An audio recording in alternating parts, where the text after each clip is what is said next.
Halo, bersama dengan saya Anggreni Dian Kurniawati dari Fakultas Bisnis dan Ekonomika Universitas Atmajaya Yogyakarta. Hari ini kita akan membicarakan mengenai pengauditan siklus produksi.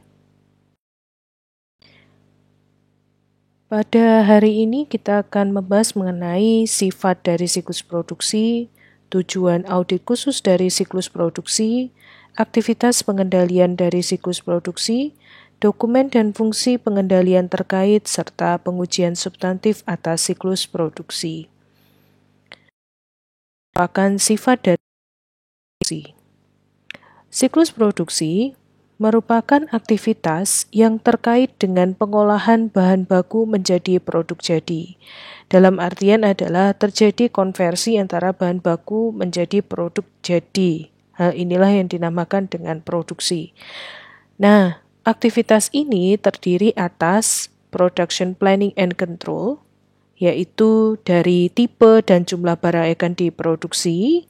Perusahaan yang akan melakukan produksi perlu memiliki perencanaan yang matang terkait dengan berapa jumlah kuantitas dan juga tipe barang apa yang akan diproduksi pada hari itu, dan kemudian juga pengendalian kaitannya dengan biaya yang akan digunakan untuk produksi. Kemudian juga harus ada pengendalian terhadap jumlah persediaan yang ada dan transaksi serta peristiwa yang terkait dengan proses produksi. Misalnya biaya tenaga kerja langsung ataupun kemudian biaya overhead pabrik yang kemudian di sini akan muncul ketika adanya proses produksi. Transaksi produksi dimulai pada saat bahan baku itu diminta untuk produksi. Jadi dari bagian produksi nanti akan meminta kepada bagian gudang terkait dengan bahan baku dan akan diakhiri dengan pemindahan produk kepada barang jadi. Nah, siklus produksi ini nanti akan berinteraksi dengan siklus pengeluaran. Karena ketika ingin meminta bahan baku kepada gudang dan bahan baku tersebut itu belum ada atau tidak tersedia, maka nanti akan dibuatkan permintaan untuk melakukan pembelian bahan baku. Ketika bagian pembelian akan mengorderkan untuk bahan bakunya, maka muncul yang namanya pengeluaran. Entah itu kemudian pembelian itu bisa secara tunai ataupun secara kredit. Jika secara tunai, maka perusahaan akan mengeluarkan kas, sedangkan untuk yang kredit, maka akan timbul adanya utang usaha. Kemudian siklus produksi juga berinteraksi dengan siklus personalia, di mana di dalam melakukan proses produksi tentu saja membutuhkan orang yang ada di sana untuk melakukan proses produksi atau yang biasa kita sebut sebagai buruh pabrik. Nah, buruh ini mereka pastinya akan digaji entah itu harian, entah mingguan, atau mungkin bisa per shift atau per batch. Akan tetapi untuk biaya tersebut itu nanti akan digolongkan juga sebagai biaya tenaga kerja langsung, terutama untuk buruh pabrik yang memang in charge di dalam proses produksi tersebut. Maka di sini siklus produksi akan berinteraksi dengan siklus personalia. Tentu saja untuk siklus personalia ini baik itu untuk perusahaan manufaktur yang dia padat karya maupun padat modal, pastinya akan memiliki biaya ini. Kemudian yang ketiga adalah siklus pendapatan. Siklus pendapatan di sini berhubungan dengan siklus produksi karena ketika produk yang sudah ada atau yang produk yang sudah jadi atau kita juga bisa sebut sebagai barang jadi itu nanti akan diberikan untuk dijual oleh perusahaan. Oleh karena itu ketika nanti perusahaan menerima dalam bentuknya itu adalah penjualan secara tunai, maka nanti akan ditampilkan penerimaan kas, sedangkan jika ada penjualan secara kredit maka akan memunculkan adanya piutang usaha. Oleh karena itu, di sini juga siklus produksi berkaitan dengan siklus pendapatan. Kemudian tujuan khusus dari audit itu sendiri, yang pertama keberadaan atau keterjadian Di sini ada saldo sediaan ada pada tanggal neraca. Kemudian yang kedua adalah asersi kelengkapan, di mana auditor akan atensi terhadap saldo persediaan, apakah mencakup semua transaksi persediaan yang terjadi pada satu periode. Kemudian hak dan kewajiban, di mana perusahaan memiliki hak atas persediaan pada tanggal neraca. Akurasi dan pisah batas, di mana saldo tercatat mencerminkan nilai ekonomi sediaan sesungguhnya. Serta yang kelima adalah penyajian dan pengungkapan, di mana sediaan harus diklasifikasikan secara tepat pada neraca atau posisi keuangan dan diungkapkan pada catatan atas laporan keuangan. Untuk asersi yang di warna merah, ini merupakan asersi yang kemudian perlu untuk diperhatikan secara khusus oleh auditor, karena memang penekanan dari siklus produksi ini adalah pada 3 asersi ini, yaitu keberadaan keterjadian, kelengkapan, serta akurasi dan pisah batas.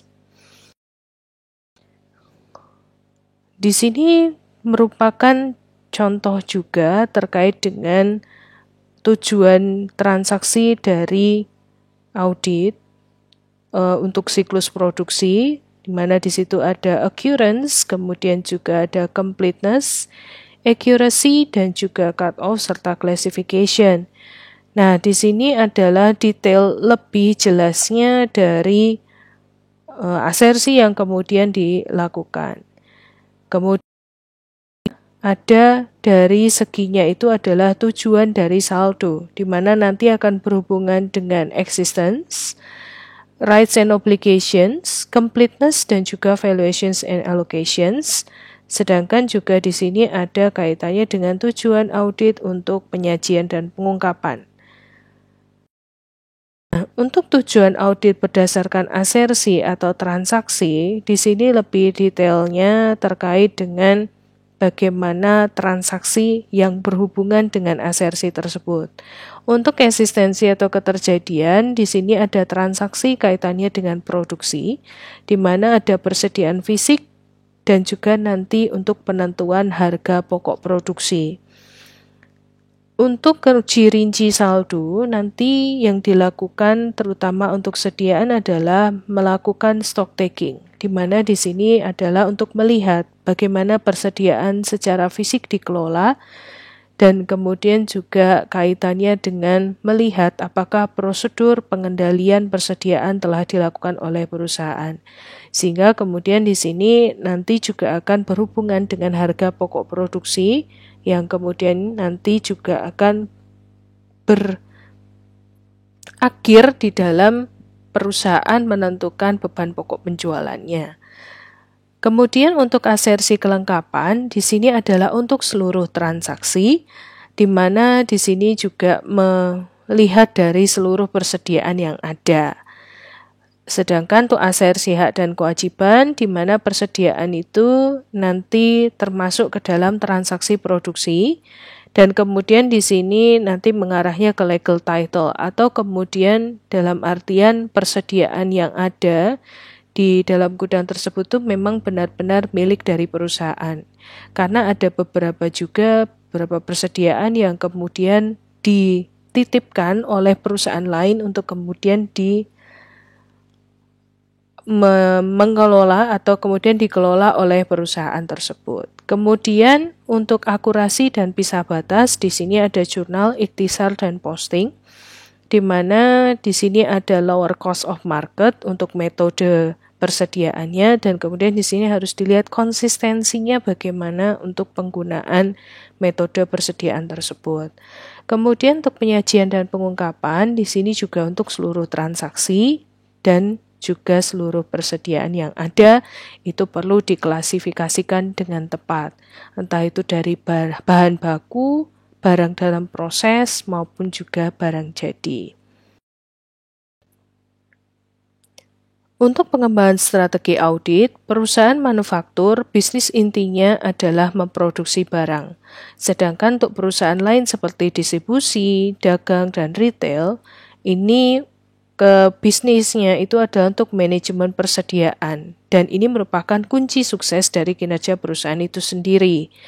Nah, di sini juga ada dua ciri dari manufaktur, yaitu padat modal dan padat karya, di mana untuk padat modal itu artinya adalah perusahaan manufaktur tersebut lebih terkonsentrasi pada penggunaan mesin atau aset tetap yang diinvestasikan untuk kemudian melakukan produksinya, sedangkan padat karya di sini membutuhkan tenaga kerja yang cukup banyak dan merupakan inti dari tenaga yang dikeluarkan untuk melakukan usaha produksi tersebut. Nah, oleh karena itu tentu saja untuk padat modal dan padat karya perlakuan kaitannya dengan persediaan akan berbeda dan juga untuk produksinya juga akan berbeda pula. Langkah pertama dalam menetapkan resiko untuk siklus produksi ini adalah memperoleh pemahaman atas bisnis dan industri klien. Apakah perusahaan manufaktur ini padat modal atau padat karya? Apakah di sini perusahaan dagang yang memiliki jenis atau varian barang dagang yang seperti apa?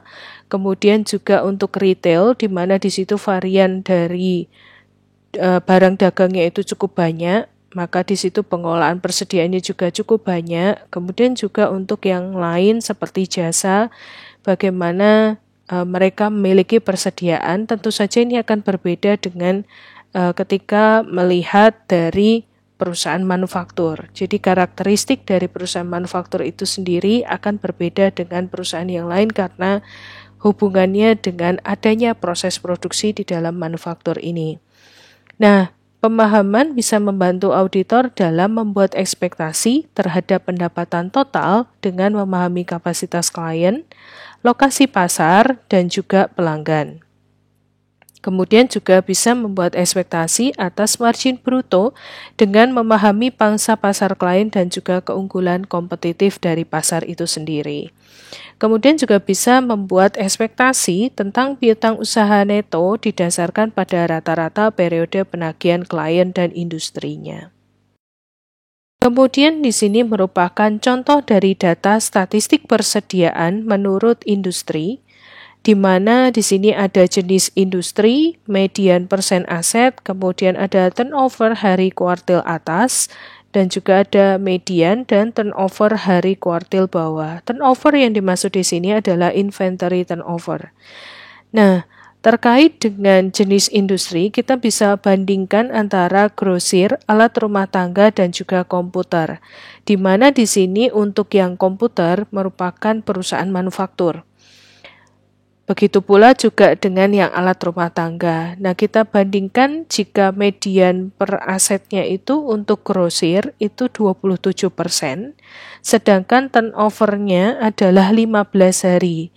Kita bisa lihat untuk alat rumah tangga itu akan lebih besar dari turnover hari kuartil atasnya, dikarenakan untuk alat rumah tangga ini sendiri sebenarnya merupakan barang yang tidak cukup krusial untuk kemudian menjadi busuk. Nah, oleh karena itu untuk alat rumah tangga ini sendiri bisa sampai 50 hari. Begitu juga untuk yang komputer bisa 29 hari. Kemudian kalau dilihat dari mediannya, untuk alat rumah tangga memang memiliki median yang paling besar dibandingkan dengan yang lain. Sedangkan grosir adalah yang paling kecil, yaitu 21 hari. Sehingga kalau bisa dilihat dari TO kuartil dari bawahnya, di sini bisa kita bandingkan bahwa untuk peringkat pertama di mana memiliki turnover yang paling tinggi itu adalah alat rumah tangga, dan kemudian yang kedua adalah komputer, dan untuk yang ketiga adalah untuk grosir. Nah, setelah mengetahui dari ekspektasi tersebut dan juga membandingkan rasio, maka kemudian bisa dilakukan penentuan materialitas. Persediaan ini penting pada perusahaan manufaktur dan juga dagang, dan alokasi ke akun yang terkait dengan mempertimbangkan besarnya kemungkinan salah saji dan juga biaya pendeteksian. Dalam artian di sini adalah biaya pendeteksian kaitannya dengan kesalahan maupun juga karena resiko yang signifikan. Audit persediaan biasanya mencakup adanya observasi keberadaan dan kelayakan penilaian yang biasanya biayanya tinggi. karena kerumitan dan juga kompleksitas dari prosedur yang harus dijalani atau kemudian harus dilakukan oleh auditor ketika melakukan audit atas siklus produksi ini. Kemudian untuk resiko bawaan, di sini ada contoh untuk menilai dari resiko bawaan tersebut. Jadi ada hotel dan sekolah, resiko bawaannya biasanya ditetapkannya rendah, sedangkan untuk perusahaan manufaktur dan perdagangan biasanya tinggi. Nah, perusahaan manufaktur ini kemudian nantinya akan dilihat dari volume transaksi pembelian dan penjualannya, apakah tinggi atau rendah. Biasanya untuk perusahaan manufaktur pasti penjualannya tinggi karena memang produk yang dihasilkan itu bisa saja banyak dan juga material. Nah, maka di sini permasalahan yang tidak jelas terkait dengan identifikasi, pengukuran, dan alokasi biaya persediaan yang mungkin bisa terjadi juga selama proses produksi, seperti bagaimana ketika bahan baku itu dikonversi, ya, apakah bahan baku itu bahan baku langsung atau tidak langsung, kemudian tenaga kerja dan biaya overhead-nya. Ada lagi ketika perusahaan manufaktur itu memiliki metodenya itu adalah joint product cost, di mana di sini untuk penilaian biayanya tentu saja akan lebih rumit dibandingkan dengan perusahaan manufaktur yang dia memiliki produksinya secara massal. Kemudian disposisi dari cost variance-nya juga, dan akuntansi untuk scrap, di mana kemudian untuk scrap ini harus dipisahkan dengan barang jadi ketika produksi tersebut.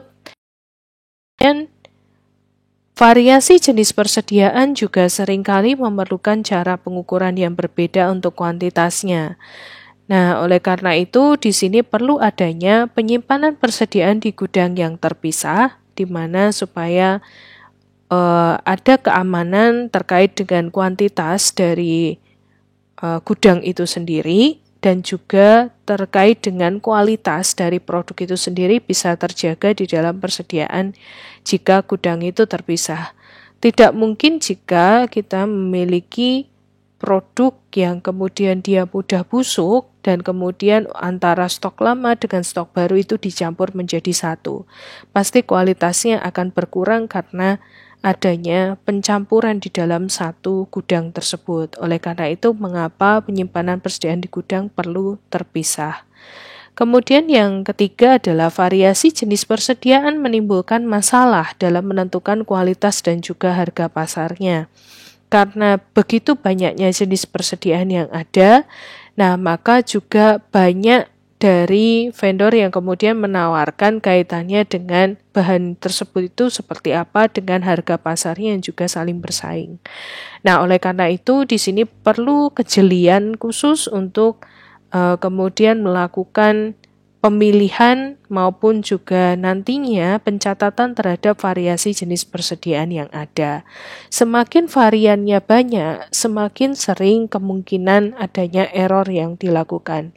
Kecuali jika sistem pengendalian internalnya sudah kuat dan ada upaya pengawasan tersendiri secara harian terkait dengan persediaan ini.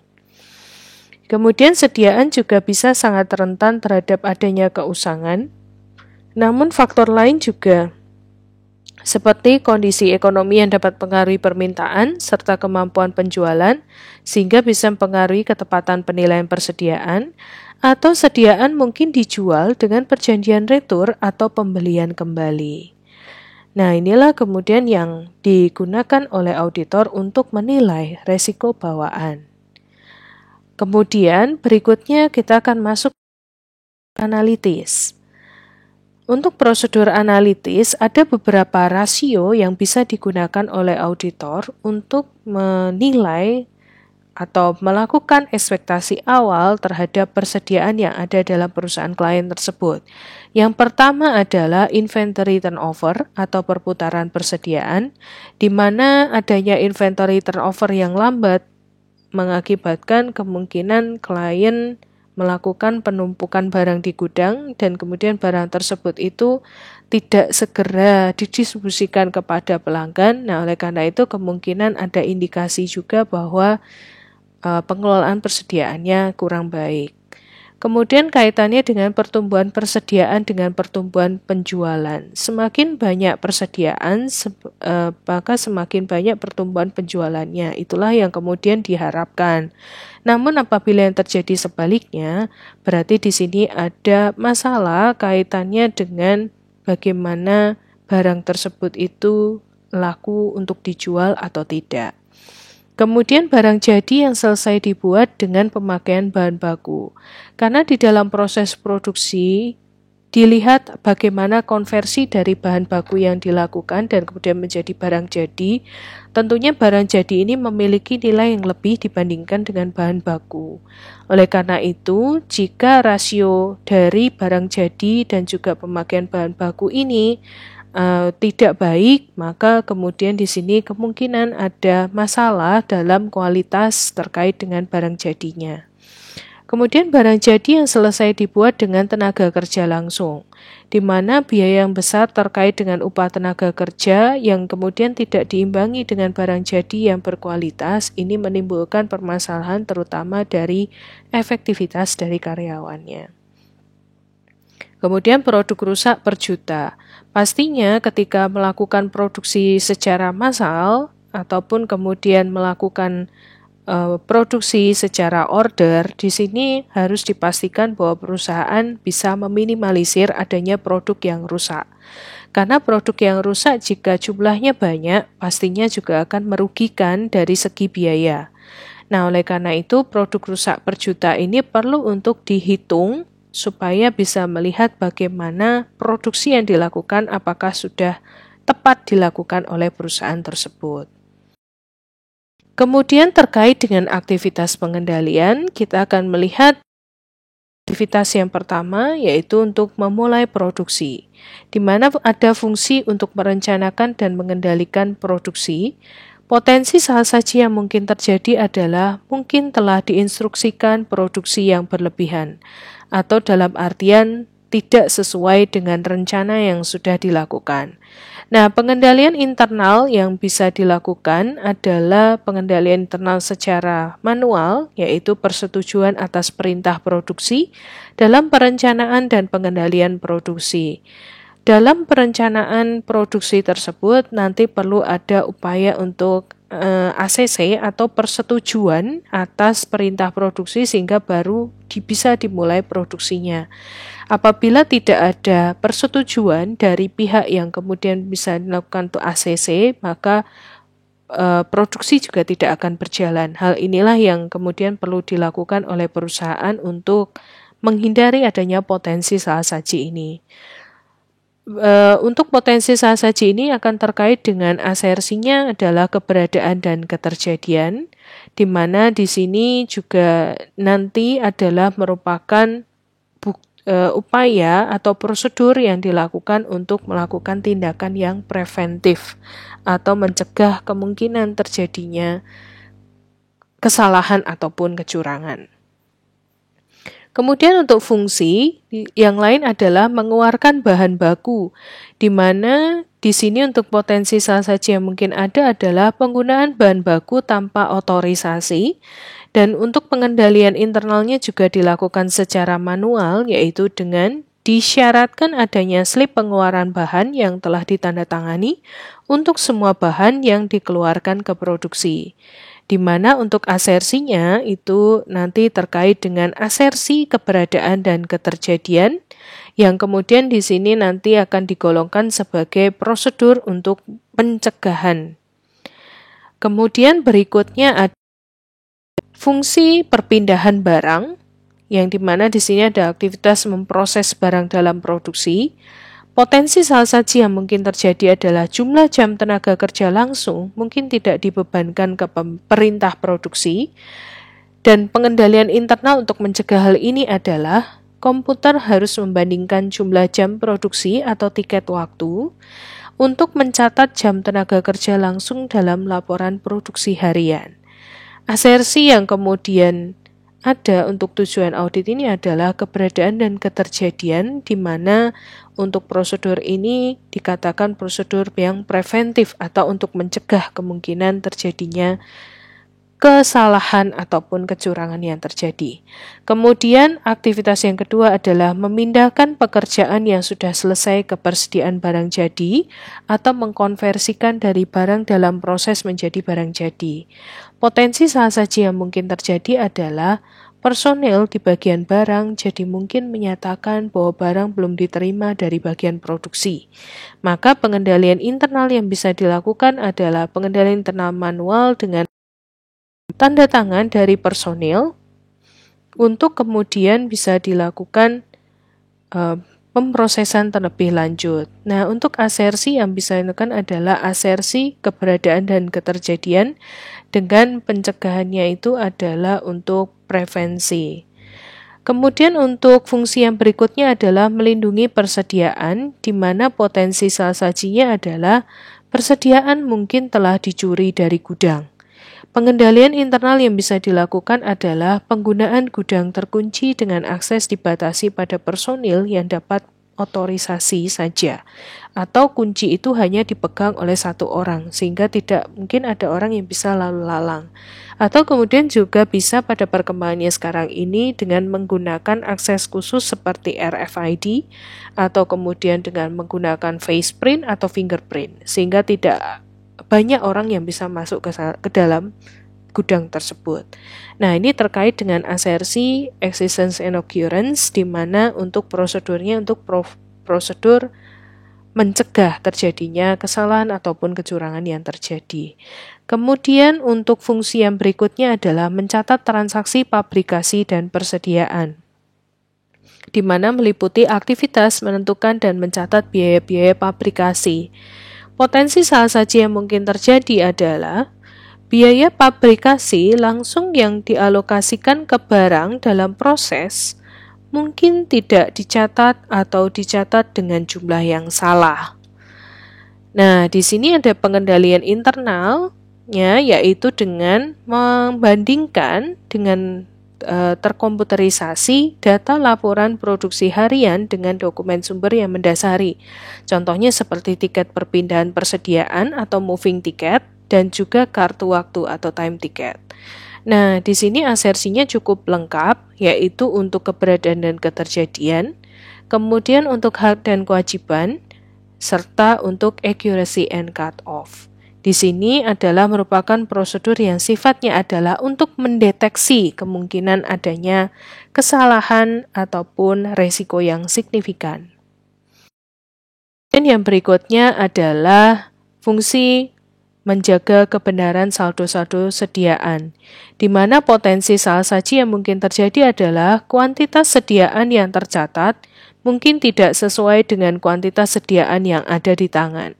Kemudian pengendalian internal yang di sini dilakukan dengan penghitungan sediaan secara periodik atau melakukan stock taking atau stock opnam dan membandingkannya dengan catatan tentang jumlah dan kepemilikan seperti di kartu persediaan ataupun juga di kartu gudang. Asersinya juga cukup lengkap, yaitu keberadaan dan keterjadian, kelengkapan, hak dan kewajiban, serta penyajian dan pengungkapan. Dan di sini juga sekali lagi merupakan prosedur yang digunakan untuk mendeteksi kemungkinan adanya kesalahan ataupun resiko yang signifikan. Terkait dengan dokumen dan fungsi pengendalian, ada beberapa dokumen dan catatan umum yang kemudian digunakan untuk melakukan. Yang pertama adalah production order. Kemudian ada Material Requirement Report, di mana di sini merupakan laporan terkait dengan berapa jumlah bahan baku yang kemudian dibutuhkan. Kemudian ada Material Issue Slip, di mana di sini ada slip untuk mengeluarkan bahan baku dari gudang. Kemudian ada Time Ticket. Time Ticket di sini merupakan kartu waktu jam kerja dari upah tenaga kerja langsung yang kemudian digunakan untuk melakukan proses produksi. Kemudian Move Ticket di sini adalah tiket untuk melakukan perpindahan barang dari gudang ke bagian produksi maupun ke produksi kembali ke gudang barang jadi. Nah, kemudian yang berikutnya adalah Daily Production Activity Report. Dalam satu hari, kemungkinan perusahaan manufaktur itu tidak bisa menghasilkan secara langsung satu produk karena kemungkinan adanya jumlah hari ataupun waktu yang digunakan untuk melakukan produksi itu cukup panjang. Nah, oleh karena itu perlu adanya pencatatan secara harian kaitannya dengan produksi yang dilakukan, termasuk dengan konversinya. Jadi apabila ada barang dalam proses, maka di sini diperlukan juga untuk melihat bagaimana penilaian terkait dengan barang dalam proses tersebut. Kemudian yang berikutnya adalah Completed Production Report, di mana di sini adalah laporan produksi, terutama untuk produk yang memang sudah jadi atau kemudian sudah diproses dan sudah menjadi barang jadi. Nah, ini bisa dilihat dan dibandingkan dengan Daily Production Activity Report, sehingga nanti dalam melakukan upaya pengecekan terhadap penilaian dari barang dalam proses bisa akurat. Kemudian Inventory Subsidiary Ledgers or Master File atau file induk, di sini kaitannya dengan pencatatan secara perpetual, itu penting juga untuk dilihat sebagai dokumen yang perlu untuk dilakukan audit, di mana untuk jurnal ataupun juga nanti buku besar terkait dengan persediaan ini bisa digunakan untuk melihat apakah persediaan itu sudah dinilai dengan baik atau belum. Kemudian juga standar cost manufacturing, di mana di sini untuk sebuah perusahaan dalam mau menentukan beban pokok penjualannya perlu mengetahui standar cost terlebih dahulu dari barang yang dia produksi.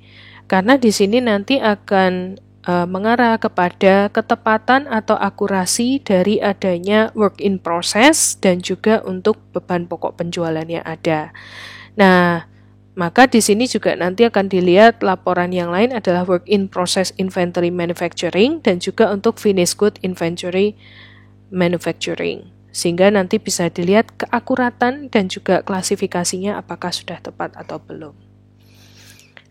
Kemudian untuk terkait di sini ada memulai produksi, di mana ada perencanaan dan pengendalian produksi, pengeluaran bahan baku, dan kemudian untuk fungsi yang berikutnya adalah kaitannya dengan perpindahan barang. Di sini ada pengolahan bahan baku, pemindahan produk selesai ke barang jadi, pengamanan terhadap sediaan. Dan fungsi yang terakhir adalah pencatatan pabrikasi dan transaksi sediaan, di mana di sini nanti ada penentuan dan pencatatan biaya produksi, penjagaan kebenaran saldo sediaan. Dan kemudian untuk salah saji potensialnya tadi sudah dijabarkan pada tabel sebelumnya. Nah, maka setelah ini kita akan melihat bagaimana pengujian substantif dari siklus produksi yang. Nah, untuk pengujian substantif nanti akan dikategorikan menjadi 3, yaitu yang pertama untuk prosedur awal, kemudian nanti ada prosedur analitis, uji rincian transaksi, uji rincian saldo, dan penyajian dan pengungkapan. Namun sebelum melakukan hal ini perlu adanya penentuan resiko deteksi terlebih dahulu karena adanya atau kemudian menjadi respon terhadap penilaian resiko yang sudah dilakukan sebelumnya, yaitu untuk penilaian resiko bawaan dan juga resiko pengendalian. Nah, setelah diketahui resiko deteksinya, maka auditor bisa merancang adanya pengujian substantif itu sendiri, baik itu dari luas area ataupun kemudian seberapa dalam prosedur itu akan dilakukan. Nah, kita akan melihat terlebih dahulu dari penentuan resiko. Misalnya, jika kita memiliki jenis akun, di sini ada barang dagang, bahan baku, work in process, dan juga barang jadi. Nah, untuk kelompok transaksi sediaan yang perlu kita lihat itu adalah kaitannya bagaimana dengan volume transaksi pembelian dan penjualannya. Kemudian juga bisa dilihat dari bagaimana volume pembelian dan juga pemakaian dari bahan baku tersebut. Kemudian kalau untuk work in process, kita bisa melihat bagaimana pengendalian terkait dengan adanya produksi yang dilakukan. Kemudian untuk barang jadi, di sini nanti bisa dilihat bagaimana produksi dan juga penjualan itu termasuk dari volume dan juga pengendalian yang dilakukan. Nah, di sini kita bisa tetapkan bahwa untuk perusahaan manufaktur pada umumnya untuk resiko bawaan dan juga resiko pengendalian untuk dua asersi utama, yaitu keberadaan dan keterjadian dan juga accuracy and cut off, itu pastinya akan dinilai tinggi. Dan dengan demikian, untuk resiko deteksinya bisa ditetapkan rendah. Untuk pengujian substantif itu sendiri, ketika hasil dari penilaian dan juga penetapan resiko deteksi tadi, ketika resiko deteksinya itu adalah rendah, berarti auditor harus mengumpulkan bukti-bukti kaitannya dengan produksi yang dilakukan oleh perusahaan, dan kemudian dia harus melakukan kombinasi bukan hanya prosedur analitis saja, tetapi juga untuk pengujian rinci. Sehingga di sini akan menjadi area yang luas untuk melakukan pengujian tersebut. Prosedur awal, dapatkan pemahaman bisnis dan industri, serta bisa tentukan penghitungan pentingnya HPP dalam persediaan bagi entitas, kemudian faktor ekonomi yang mempengaruhi HPP, laba kotor, dan juga kemungkinan dari keusangan sediaan yang ada. Kemudian juga banyaknya klien memiliki barang jadi yang di situ adalah milik sendiri ya, dan juga barang titipan atau konsinyasi. Karena seperti yang diungkapkan di awal tadi bahwa di dalam asersi hak dan kewajiban perlu dilihat bahwa persediaan itu memang persediaan milik perusahaan dan bukan barang titipan. Sehingga di situ nanti ada kaitannya juga dengan asersi terkait dengan akurasi. Karena di sini nanti akan dinilai persediaan awal dan juga persediaan akhir dari perusahaan itu sendiri. Kemudian adanya komitmen pembelian dan juga konsentrasi pemasok, di mana yang dimaksud di sini adalah komitmen pembelian atau kemudian pembelian yang dilaksanakan karena adanya order untuk melakukan produksi dan kemudian perlu adanya pembelian untuk melakukan proses produksi tersebut, entah itu tunai ataupun kredit ya, yang pasti kemudian dari komitmen ini kemudian ketika barang sudah dibeli maka akan dilakukan adanya upaya untuk melakukan produksi. Dan kemudian juga konsentrasi pemasok bukan hanya pada pemasok yang kemudian seadanya saja, tetapi kepada pemasok terpilih yang memang kemudian disesuaikan dengan kualitas dari produk yang kemudian dijual oleh pemasok itu sendiri. Kemudian setelah itu bisa melakukan prosedur awal saldo sediaan, dan catatan yang harus diaudit lebih lanjut itu adalah dengan melacak saldo awal sediaan ke kertas kerja audit tahun lalu. Kemudian melakukan penelaahan aktivitas akun sediaan dan menyelidiki ayat yang tampak tidak biasa dari tahun lalu juga. Nah, verifikasi juga jumlah catatan perpetual dan schedule sediaan serta kesesuaian dengan saldo akhir buku besar yang dilakukan. Setelah itu, bisa dengan prosedur analitis, yaitu dengan melihat atau menelaah riwayat dan juga tren industri. Seperti yang tadi dicontohkan, kita bisa melihat dari data industri, kemudian kita bandingkan dengan perusahaan klien ya, dengan industri yang sejenis. Kemudian periksa analisis perputaran sediaan, apakah kemudian termasuk kategorinya adalah lambat ataukah tidak. Karena kalau inventory turnover-nya itu lambat, berarti ada slow moving inventory yang kemudian perlu untuk ditangani secara lanjut oleh perusahaan klien tersebut. Kemudian melakukan review atas hubungan saldo persediaan dengan pembelian, produksi, penjualan, dan juga retur penjualan yang terjadi belakangan ini. Sehingga di situ bisa dilihat terkait dengan bagaimana pencatatan terkait dengan persediaannya itu apakah sudah akurat atau belum. Apabila di dalam penghitungan fisik itu kemudian terjadi adanya retur, maka kemudian apakah retur tersebut sudah ditindaklanjuti atau belum, nah itu perlu untuk dilihat juga. Kemudian membandingkan saldo persediaan dengan antisipasi volume penjualan. Ketika volume penjualannya besar, berarti di situ juga akan diimbangi dengan saldo persediaan yang cukup besar juga. Karena di situ pada dasarnya adalah perusahaan nantinya pasti akan menyediakan barang jadi itu untuk kemudian dijualkan kepada pelanggan. Tapi ketika ordernya hanya sedikit tetapi membuatnya cukup banyak, nah hal ini maka akan menimbulkan kesulitan tersendiri bagi perusahaan karena adanya penumpukan barang di gudang. Oleh karena itu, prosedur analitis ini bisa diterapkan di dalamnya. Kemudian berlanjut ke uji rinci. Untuk uji rincian transaksi, di sini fokus ada pada transaksi yang terkait dengan aktivitas produksi.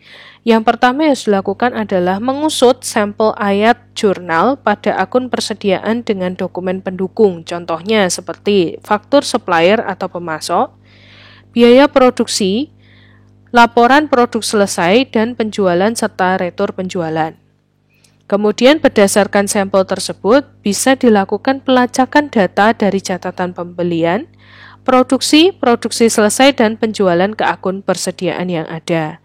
Kemudian bisa melakukan uji pisah batas pembelian dan retur penjualan, perpindahan barang antar departemen produksi atau routing, dan juga penjualan shipping.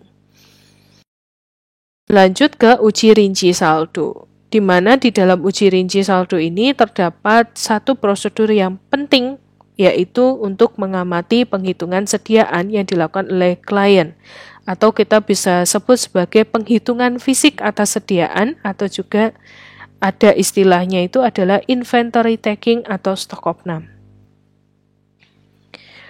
Nah, untuk melakukan inventory taking atau stock opnam ini perlu untuk memutuskan waktu dan juga luas pengujian, kemudian evaluasi kecukupan metode penghitungan persediaan yang ada, mengamati penghitungan dan lakukan pengujian, melihat indikasi adanya sediaan yang lambat, rusak ataupun juga usang, kemudian cek seluruh persediaan dan daftar penghitungan yang digunakan dalam penghitungan fisik yang ada, dan kemudian dilanjutkan dengan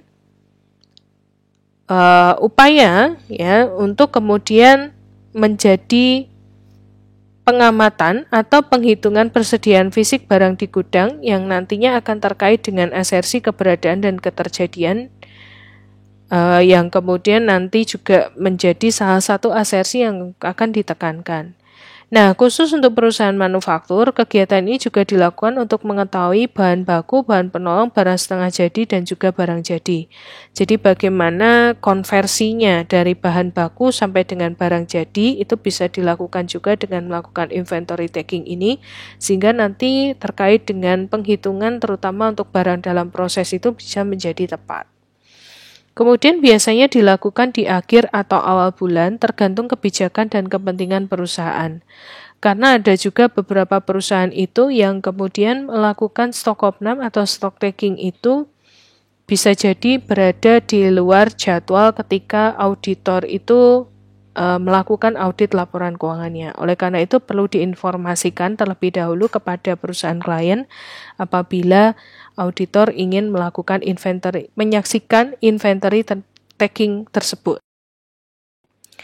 Nah, inventory taking ini ada langkah-langkahnya. Yang pertama adalah penetapan waktu dan luas pengujian. Ini tergantung pada sistem yang akan dipakai oleh klien. Kemudian step yang kedua adalah melakukan perencanaan penghitungan persediaan, nama karyawannya siapa yang kemudian bertanggung jawab di gudang, kemudian tanggal penghitungannya kapan, dan instruksi terinci terkait dengan inventory taking ini. Yang ini perlu untuk dikomunikasikan kepada perusahaan klien. Kemudian step yang ketiga adalah melaksanakan pengujian, yaitu dengan meneliti kecermatan karyawan, memastikan semua barang diberi label, dan lain-lain. Dan persediaan ditentukan dengan sampel statistik atau pengamatan persediaan awal. Nah, bagaimana cara untuk menguji kecermatan dari data? Jadi di sini bisa dengan melakukan penghitungan ulang jumlah dan perkalian, melacak uji hitung ke daftar persediaan yang ada, kemudian mengusut sistem dan daftar ke barcode persediaan dan juga daftar hitungan, kemudian melakukan rekonsiliasi penghitungan fisik ke catatan perpetual atau saldo buku besar dan review ayat jurnal penyesuaian terutama untuk kartu persediaan. Kemudian untuk uji harga persediaan bisa dilakukan dengan memeriksa faktur pemasok yang sudah dibayar untuk pembelian persediaan, kemudian periksa kelayakan tarif tenaga kerja langsung dan overhead pabrik, biaya standar dan disposisi varian kepersediaan barang jadi.